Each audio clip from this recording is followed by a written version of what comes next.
சாய் சச்சரிதம். ஞானிகளுடன் தொடர்பு. சாய்பாபா மசூதியில் தங்கத் துவங்கினார். தேவிதாஸ் என்ற ஒரு ஞானி பாபா வருவதற்கு பல ஆண்டுகளுக்கு முன்பே சீரடியில் தங்கியிருந்தார்.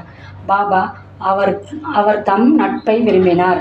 அவருடன் மாருதி கோவிலிலும் சாவடியிலும் தங்கியிருந்தார். சில சமயங்களில் தனியாகவும் இருந்தார்.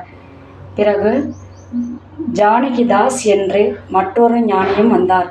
பாபா அவருடன் பேசிக்கொண்டிருப்பதிலேயே பெரும்பாலான நேரத்தை கழித்தார். அன்றில் ஜானகிதாஸ் பாபா தங்கியிருந்த இடத்திற்கு செல்வார். ஓம் சாய்ராம்.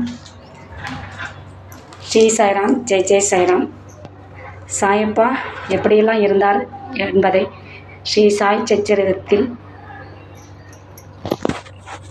சாயப்பா அருள் புரிஞ்சிருக்காங்க. நம் சாய்ராம் அனைவரும் அதை தொடர்ந்து படிங்க. ஸ்ரீ சாயை பணிக. அனைவருக்கும் சாந்தி நிலவட்டும். ஓம் சாய்ராம். குருவே சரணம். எல்லா உயிரிலும் இன்பற்று வாழ்க.